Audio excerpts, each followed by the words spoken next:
Address this afternoon is expected to deal with both the Cuban and the Laotian situations. The arrangement suggests a speech of major importance. Introducing the president will be Turner Catledge, managing editor of the New York Times and president of the Editors Society. Now here is Mr. Catledge.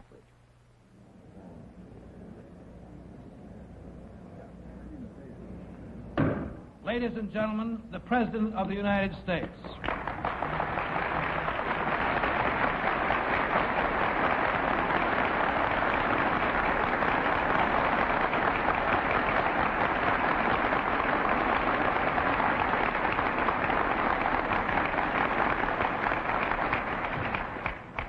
Catledge, members of the American Society, newspaper editors, ladies and gentlemen.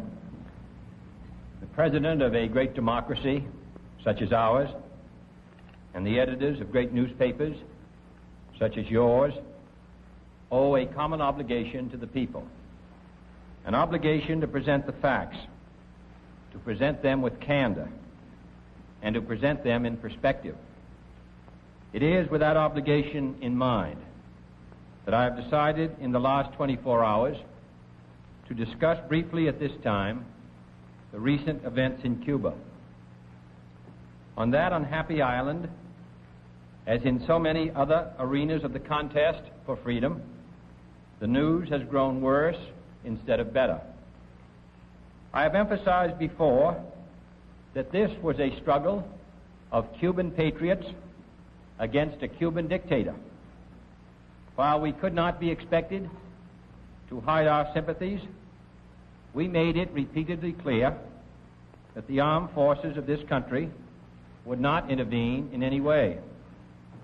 Any unilateral American intervention, in the absence of an external attack upon ourselves or an ally, would have been contrary to our traditions and to our international obligations. But let the record show that our restraint is not inexhaustible. Should it ever appear that the inter-American doctrine of non-interference merely conceals or excuses a policy of non-action, if the nations of this hemisphere should fail to meet their commitments against outside communist penetration, then I want it clearly understood that this government will not hesitate in meeting its primary obligations, which are to the security of our nation.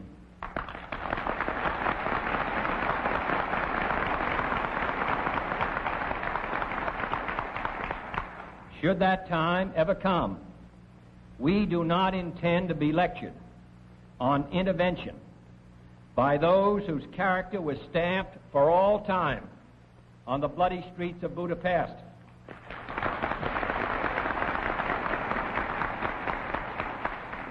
Nor would we expect or accept the same outcome which this small band of gallant Cuban refugees must have known that they were chancing, determined as they were against heavy odds to pursue their courageous attempts to regain their island's freedom. But Cuba is not an island unto itself, and our concern is not ended by mere expressions of non-intervention or regret. This is not the first time in either ancient or recent history that a small band of freedom fighters has engaged the armor of totalitarianism. It is not the first time that communist tanks have rolled over gallant men and women fighting to redeem the independence of their homeland. Nor is it by any means the final episode in the eternal struggle of liberty against tyranny anywhere on the face of the globe, including Cuba itself. Mr. Castro has said that these were mercenaries. According to press reports, the final message to be relayed from the refugee forces on the beach came from the rebel commander when asked if he wished to be evacuated. His answer was, "I will never leave this country." That is not the reply of a mercenary.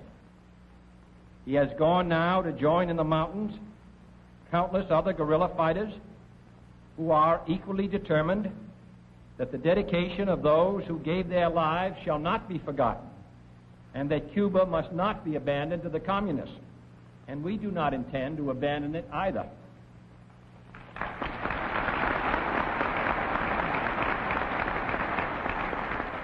The Cuban people have not yet spoken their final piece, and I have no doubt that they and the Revolutionary Council, led by Dr. Cardona, and members of the families of the Revolutionary Council, I am informed by the doctor yesterday, are involved themselves in the islands, will continue to speak up for a free and independent Cuba. Meanwhile, we will not accept Mr. Castro's attempts to blame this nation for the hatred which his one-time supporters now regard his repression. But there are, from this sobering episode, useful lessons for us all to learn. Some may be still obscure and await further information. Some are clear today. First, it is clear that the forces of communism are not to be underestimated in Cuba or anywhere else in the world. The advantages of a police state, its use of mass terror and arrest to prevent the spread of free dissent, cannot be overlooked by those who expect the fall of every fanatic tyrant. If the self-discipline of the free cannot match the iron discipline of the mailed fist in economic, political, scientific, and all the other kinds of struggle, as well as the military, then the peril of freedom will continue to rise.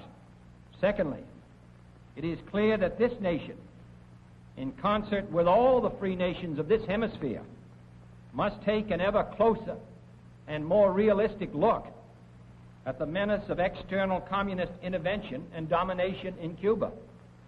The American people are not complacent about Iron Curtain tanks and planes less than 90 miles from their shore. But a nation of Cuba's size is less a threat to our survival than it is a base for subverting the survival of other free nations throughout the hemisphere. It is not primarily our interest or our security, but theirs, which is now today in the greater peril. It is for their sake, as well as our own, that we must show our will. The evidence is clear and the hour is late. We and our Latin friends will have to face the fact that we cannot postpone any longer the real issue of survival of freedom in this hemisphere itself. On that issue, unlike perhaps some others, there can be no middle ground. Together we must build a hemisphere where freedom can flourish and where any free nation under outside attack of any kind can be assured that all of our resources stand ready to respond to any request for assistance.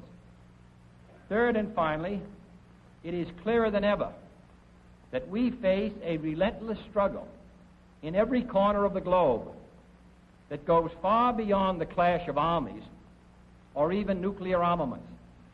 The armies are there and in large number. The nuclear armaments are there. But they serve primarily as the shield behind which subversion, infiltration, and a host of other tactics steadily advance, picking off vulnerable areas one by one in situations which do not permit our own armed intervention. Power is the hallmark of this offensive. Power and discipline and deceit. The legitimate discontent of yearning people is exploited.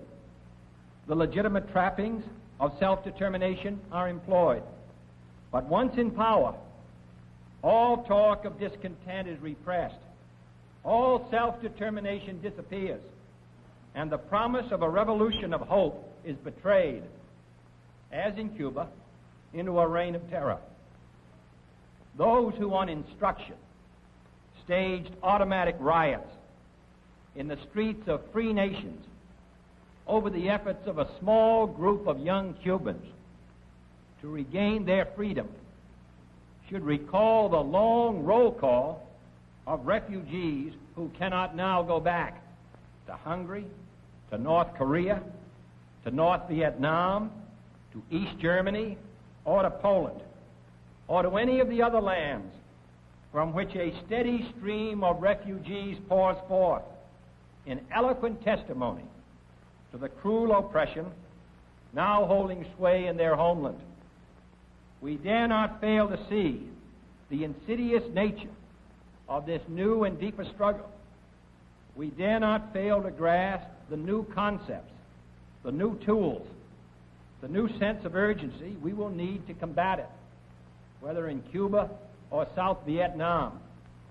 And we dare not fail to realize that this struggle is taking place every day without fanfare in thousands of villages and markets, day and night, and in classrooms all over the globe. The message of Cuba, of layoffs, of the rising din of communist voices in Asia and Latin America, these messages are all the same. The complacent, the self-indulgent, the soft societies are about to be swept away with the debris of history. Only the strong, only the industrious, only the determined, only the courageous, only the visionary who determine the real nature of our struggle can possibly survive. No greater task faces this country or this administration. No other challenge is more deserving of our every effort and energy.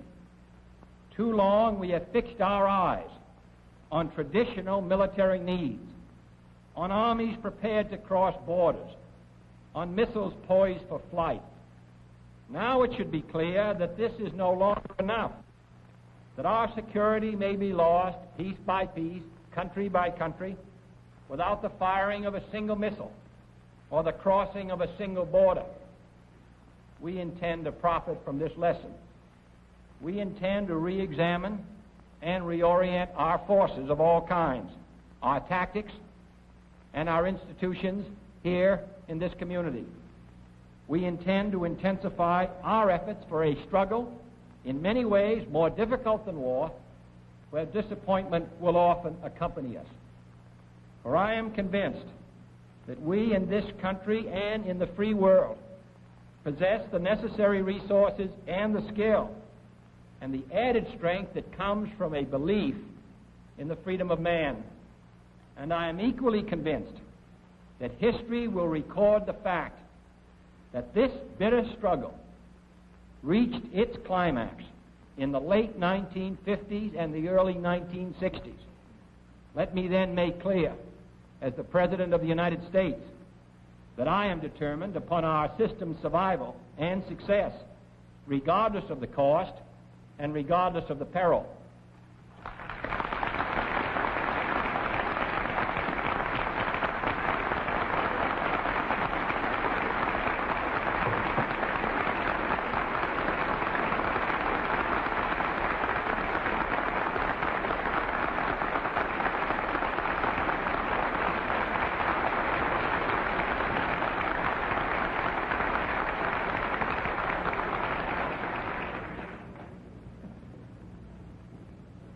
Thank you, Mr.